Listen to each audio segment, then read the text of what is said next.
5 દ્વિતીય સત્ર માટે વિકાસ મૂલ્યાંકન લક્ષી અસાઇનમેન્ટ। તો તેમાં આજે આપણે દેખવાનું નવનીત પ્રકાશનના અસાઇનમેન્ટમાં આજે દેખવાનો છે વિષય ગણિત મૂલ્યાંકન દ્વિતીય સત્રના પ્રશ્નપત્રનું પરિરૂપ અને કુલ ગુણ છે એમાં કેટલા છે 40। સમય તમને 2 કલાકનો મળશે ને એમાં આજે આપણે દેખવાના છો અભ્યાસક્રમ પ્રકરણ 8 થી 14 અને તેમાં પ્રશ્ન 1 દેખીશું કે નીચે અહીં વિકલ્પો છે પ્રશ્ન 1 માં અને તેમાં પ્રકરણ 9 દેખ્યો। તો ધ્યાન નીચેનામાંથી કઈ જાળી એક બાજુથી ખુલ્લા બોક્સની છે? તો સિમ્પલ ભાષામાં જો હવે અહીંથી આ જાળી દેખાય છે 4000 તમને ચોક્કસ પ્લસ જેવું બને છે તો તે ખુલ્લા બોક્સની છે। પછી નીચેની ગળીને અથવા સોરી નીચેની જાળીને ગળી વાળીને જોડતા કયો સમઘન બનશે? જો અહીંથી ઉપરથી 1 થશે, અહીંથી 1 2 થશે, અહીંથી 1 ને અહીંથી પણ 1, તો કે આયરો સમઘન બનશે। કેમ બનશે તો ધ્યાન આપો। હવે વચ્ચે તો દેખો તો વચ્ચે શું છે આગળ એકદમ સરસ મજાનું લંબઘન જેવું છે। પછી અહીં આજુમાં કયું છે? ટ્રી છે। કયું છે? ટ્રી છે। ઉપર શું છે? અહીં આગળ ઘંટડી છે। તો અહીં દેખો ઉપર ઘંટડી છે, આ બાજુ આ છે ટ્રી ને આ બાજુ વચ્ચે આ થઈ જશે, તો અહીં બી બનશે બરાબર। પછી નીચે આપેલા ખોખાને ખોલતા કઈ જાળી મળે? ખોખાને ખોલતા કઈ જાળી મળે? તો અહીં ધ્યાન આપો, ખોખાને ખોલવાનું છે તો અહીંથી ધ્યાન આપો, ખોલશો તો ઉપર તો આ રહેવાનું છે, ઉપર ખોલતા આ ગોલ ગોલ ગોલ ગોલ, તો અમારે ગોલ ગોલ, અમારે ગોલ ગોલ, અમારે ગોલ, અમારે ગોલ નથી, ચાલો આ તો નહીં હોય। પછી હવે અહીં ધ્યાન આપો, હવે આમાં ધ્યાન આપો, વચ્ચે તો આ રહેવાનું છે, વચ્ચે તો આ રહેવાનું છે, જો વચ્ચે આ રહેવાનું છે, વચ્ચે આ રહેશે ને ભાઈ, કેમ કે સાઈડ પર છે તો વચ્ચે આ ચાલો આ અલગ છે, આ તો હોય ના તો આપણે પહેલા જ કેન્સલ કરેલું એટલે આ બે તો કેન્સલ। હવે રહ્યા કયા? આ પછી સાઈડ પર કયું જશે? આ રહ્યું સાઈડ પર આ જશે, તો અહીં સાઈડ પર છે, અહીં સાઈડ પર નથી એટલે આ જવાબ બી જવાબ આવશે। પછી નીચે આપેલા ખોખાને ખોલતા કઈ જાળી બને છે? તો દેખો સરખી રીતે ધ્યાન અહીં આગળ, હવે અહીં આગળ આપણે દેખવા જઈએ તો કે પી આ બાજુ જે હોય ને આ બાજુ જે હોય તો વચ્ચે આવે, આ બાજુ હોય તો ક્યાં આવે? વચ્ચે આવે, તો વચ્ચે પી હોવો જોઈએ। અહીં વચ્ચે પી છે, પાછળ સી છે, જો સી ડી, અહીં બી વચ્ચે, અહીં તો કંઈ ઉલટું છે એટલે આ તો હોય જ ને, ચાલો એ બી સી હોઈ શકે છે પણ ડી તો હોય જ નહીં। ચાલો હવે આપણે દેખીએ સ્ટાર, ઉપર શું હોવો જોઈએ? સ્ટાર, અહીં સ્ટાર છે, ચાલો આ હોઈ શકે, ચાલો અહીં તો છે જ નહીં સ્ટાર, અહીં તો હોય જ નહીં શકે, આ બી હોય જ નહીં શકે, ચાલો પેલું તો કેન્સલ, એ કેન્સલ કરેલું, પી નથી, પી ઉલટો છે, ચાલો એટલે આ જવાબ આવશે, એ જવાબ આવશે બરાબર। હા ચાલો હવે ધ્યાન નહીં, આ પ્રકરણ 10 3/10 બરાબર ખાલી જગ્યા। હવે આપણે દેખવાનું છે પ્રકરણ 10 ધોરણ 5 નું આ પ્રકરણ 10 છે તેમાં ધ્યાન નહીં, અહીં છે 3/10, તો 3/10 તો અહીં શું થાય? 3/10 નું ધ્યાન નહીં, જો આ પહેલો સવાલ છે 3/10, તો છેદમાં કેટલું મીંડું છે? 1 મીંડું, તો ઉપર જો સાદી ભાષામાં 1 મીંડું લગાડી દેવાનું, અહીં તગડે 3, હવે 1 મીંડું છે ને કેટલાય પોઈન્ટ કપાય છે? 1 જ છે, તો 1 પોઈન્ટ કપાશે 0.3, ચાલો 3/4 રૂપિયા બરાબર ખાલી જગ્યા પૈસા। હવે આપણને ખબર છે 1 રૂપિયા બરાબર કેટલા પૈસા? 100 પૈસા। કેટલા પૈસા? 100 પૈસા, માટે અહીં કેટલા છે? 3/4 રૂપિયા, અંગ્રેજીમાં લખી દે ને, 3/4 રૂપિયા બરાબર કેટલા પૈસા? ચાલો આનું શું થાય? ગુણાકાર, તો 3/4 ગુણ્યા 100 ને ભાગ્યા એરા 1, ઓકે। હવે ધ્યાન નહીં, જો આપણને ભાગાકાર આવતો હોય તો અતિ ઉત્તમ છે, ના આવડતા હોય તો શું કરવાનું? ધ્યાન નહીં, જો 3 ગુણ્યા 4 ગુણ્યા આનું પણ 1 થાય, 4 × 1 = 4 છેદમાં 100 300, હવે કરવાના 300 ભાગ્યા 4, તો ધ્યાન નહીં 300 ભાગ્યા 4, 300 ભાગ્યા 4, ચાલો કરીએ ધ્યાન નહીં, 4 × 4 = 8, 4 × 12 4 × 16 4 × 25 7 × 24 7 × 28, 30 માંથી 28 જાય તો 2 વધે ને આ 0 ને ઉતાર્યું, 4 × 5 = 20, 4 × 5 = 20, 0 ગયું। હવે જો આપણને તમારો જવાબ ખોટો લાગતો હોય તો આ બંનેનો તમારે ગુણાકાર કરવાનો, જો આ જવાબ આવ્યો તો આપણો દાખલો સાચો, આ ટ્રીક કહેવાય બરાબર। તો આનો જવાબ કેટલો આવ્યો? 75, કેટલો આવ્યો? 75 પૈસા, જો 75 પૈસા, ચાલો આપણે કરી લઈએ આવ્યું, જો 75 ગુણ્યા 4, 4 × 5 = 100 વધી 2 4 × 7 = 28 ને 2 30, તો 300 જવાબ આવ્યો, એટલે આ જવાબ આપણો 75 સાચો છે। જવાબ કેટલો આવશે? 75 પૈસા। આ તો ખાલી મેં તમને કીધું, તમને ખોટું લાગતું હોય તો બરાબર।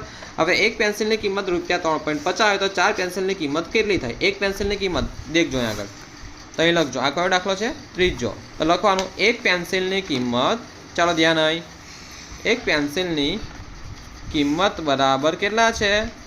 ₹3.50, તો માટે 4 પેન્સિલની કિંમત બરાબર કેટલા?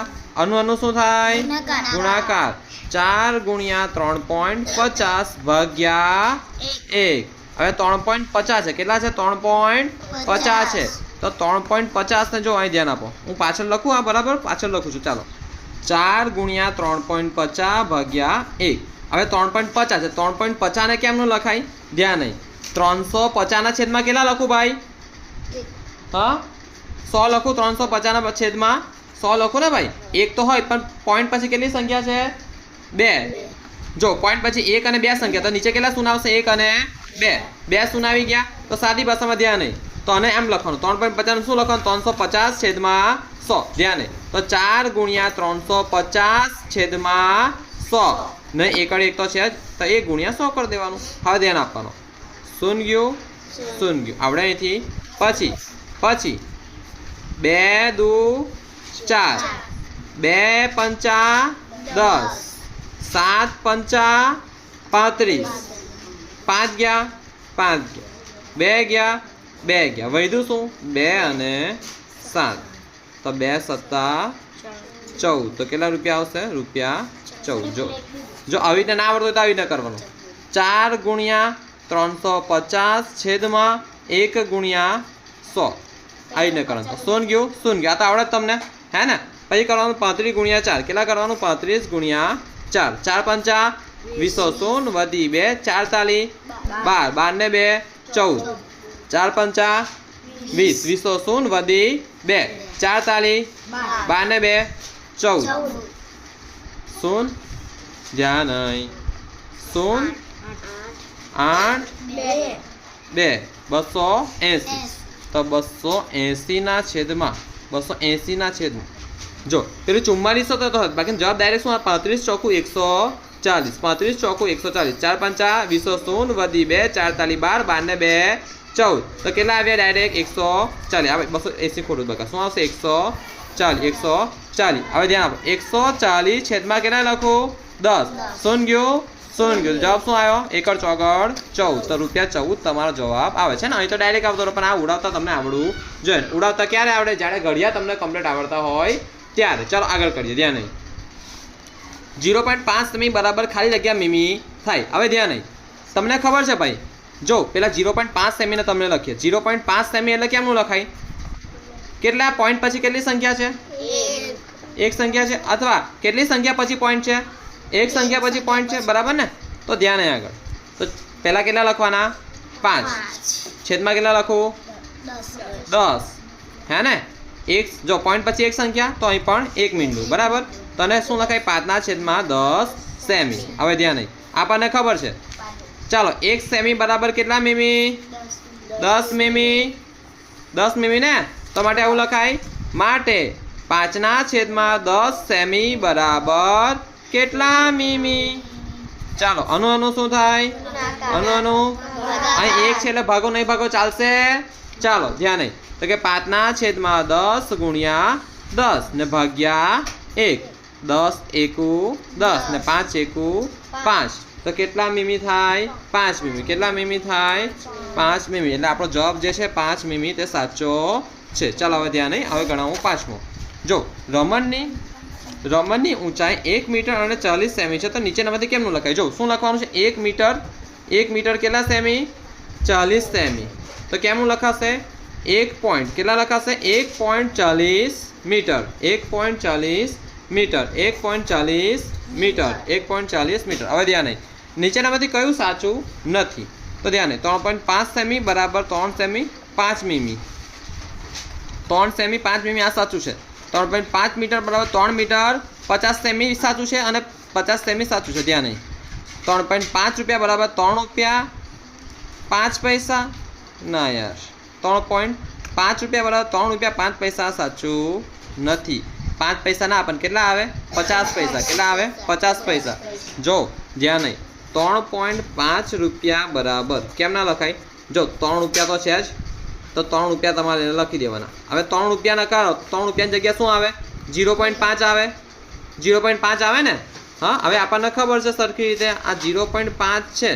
તો 0.5 અને સિમ્પલ બસમાં શું હોય છે કે જો એક દેખો. હવે તમે કરો 3 રૂપિયા બરાબર કેટલા પૈસા થાય? 300 પૈસા થાય. 300 પૈસા થાય.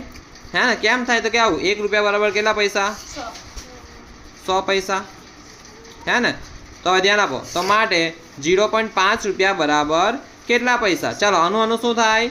ગુણાકાર. અને 0.5 ને આવીને લખાય 5 ના છેદમાં 10 તો 5 ના છેદમાં 10 ગુણ્યા 100 શું ગયું 0 પાંચે દાન 50 તો 50 પૈસા આવે ના કે 5 પૈસા આવે બરાબર છે ને 3 રૂપિયા અને કેટલા પૈસા 50 પૈસા મત પડે છે ચા ધ્યાન નહીં તો આ એ સાચું નથી હવે ધ્યાન નહીં જો 10 પેન્સિલની કિંમત 40 રૂપિયા હોય તો આવી 22 પેન્સિલની કિંમત કેટલી થાય ચાલો ધ્યાન આપો અહીં ગણાવું છું આ કયો દાખલો થયો આપણો જો આ છઠ્ઠો થયો આ છઠ્ઠો આ સાતમો શું કીધું છે 10 પેન્સિલની કિંમત ₹40 10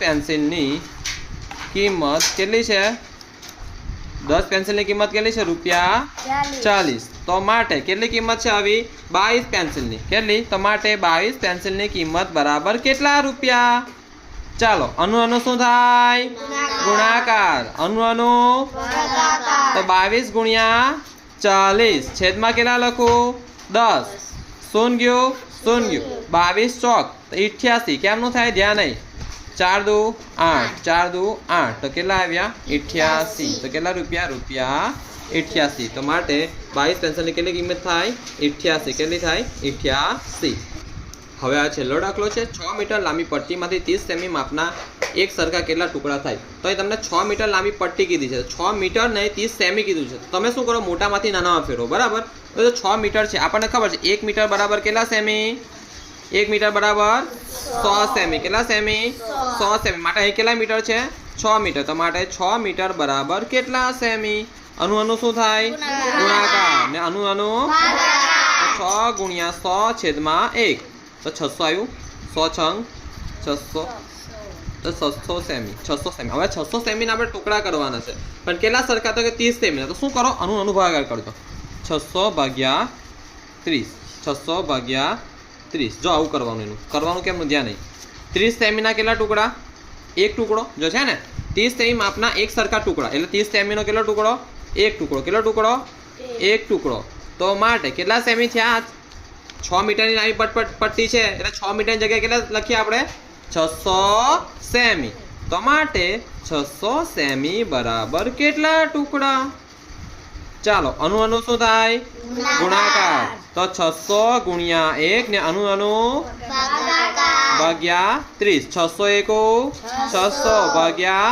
30 શું ગયું હવે 60 ભાગ્યા 30 3 કરીએ તો 60 ભાગ્યા 3 3 દો 6 માંથી 6 જાય તો 0 અને આ 0 ને નીચે ઉતાર્યું ભાગ ના ચાલે તેનું હોય 16 તો કેટલા આવશે 20 ટુકડા કેટલા 20 ટુકડા જવાબ આવી ગયો તો આજનું તમારું પૂરું થાય છે જો તો સરખી રીતે આ પ્રકરણ 9 તો કશું નથી એકદમ હેલું છે પણ તોય તે કરજો અને પ્રકરણ 10 પણ આખું કરજો અને તૈયારી કરજો બરાબર અને ટેસ્ટ થાય અને વિડીયો તમને કાલે કાં તો પરમ દિવસે પહોંચી જશે કેમ કે બકા અપલોડ થતા વાર લાગે નેટવર્ક ધીરું છે એટલે ક્લાસ પૂરો ઓકે